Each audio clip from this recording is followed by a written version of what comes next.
ఆత్మహత్యాయత్నం చేయడంతో కుటుంబ సభ్యులు ప్రభుత్వాసుపత్రికి తరలించారు ఆవిడ్ని.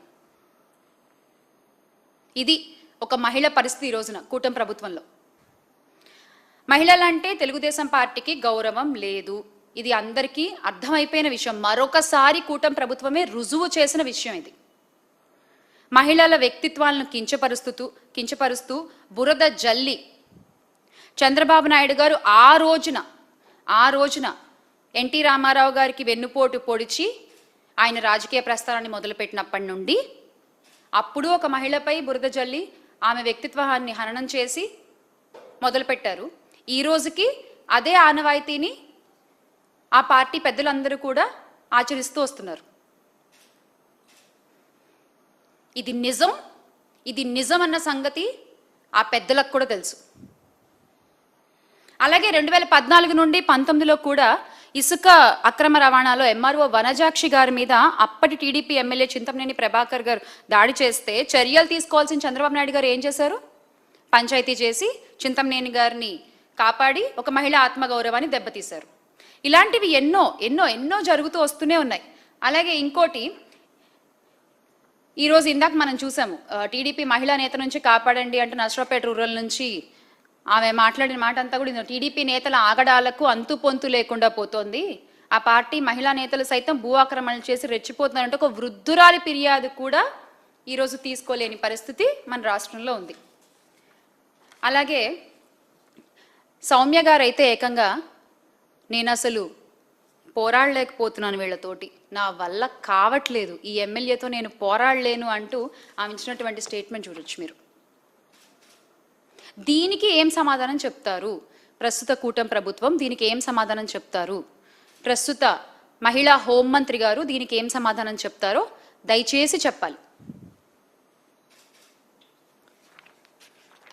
ఇంకొకటి అంటే అప్పుడెప్పుడో బాలకృష్ణ గారు ఒక మాట అన్నారు, ఆడవాళ్ళు కనిపిస్తే ముద్దైనా పెట్టాలి, తల్లిని అన్నా చేయాలని. నేను ఇంకా చాలా పాలిష్డ్గా చెప్తున్నాను ఆ మాటని. తల్లిని అన్నా చేయాలి అంటూ ఆయన మాట్లాడిన మాటల్ని కూటమి నేతలు చాలా సీరియస్గా తీసుకున్నట్టున్నారు. ప్రతి ఒక్కళ్ళు ఈ రోజున అధికారంలోకి వచ్చిన దగ్గర నుంచి అదే పనిలో ఉన్నారు. ఎస్, అందుకు ప్రూఫ్ ఇగో ఇంకొకటి, టీడీపీ ఎమ్మెల్యేల లీలలు, ముద్దుల ముచ్చట, అర్ధరాత్రి వీడియో కాల్స్, మాట వినకపోతే బెదిరింపులు బదిలీలు. ఇలా ఉంది ఈ రోజున రాష్ట్రంలో పరిస్థితి. అదే గత ప్రభుత్వంలో తీసుకున్నట్లయితే వైఎస్ జగన్మోహన్ రెడ్డి గారు ముఖ్యమంత్రిగా ఉన్నప్పుడు ఏ ఆడపిల్ల స్కూల్కి వెళ్ళే పిల్లైనా, ఉద్యోగం చేసే మహిళైనా, ప్రభుత్వ ఉద్యోగంలో ఉన్న మహిళైనా, ఇంట్లో వంట చేసుకునే అమ్మైనా, అవ్వైనా సరే ఎవరైనా తన ఫోన్లో ఒక యాప్ ఉంటే, ఒక దిశ యాప్ ఉంటే, ఆ ఫోన్ ఇలా షేక్ చేసినా సరే ఆ కంప్లైంట్ లొకేషన్ అన్నీ వెళ్ళిపోయి ఇమ్మీడియట్గా పోలీసులు వచ్చి యాక్షన్స్ తీసుకునే పరిస్థితి మనం చూసాం. కానీ ఈ రోజున అలాంటి ఒక యాప్పై చంద్రబాబు నాయుడు గారి శాపం పడింది.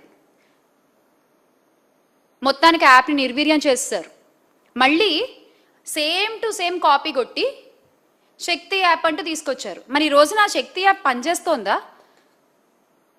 పనిచేయట్లేదు. అందులో కంప్లైంట్స్ తీసుకోరు, ఫైల్ చేస్తే కంప్లైంట్ ఫైల్ అవ్వదు, బాధితులకి న్యాయం జరగదు. ఇంకెందుకు ఆ శక్తి యాప్? మీకు రాష్ట్రంలో తెల్లారులేస్తే ఇన్ని ఇష్యూస్ జరుగుతున్నప్పుడు మహిళల మీద ఎందుకండి మీకు ఆ శక్తి యాప్ ఉండి ఉపయోగం ఏంటి?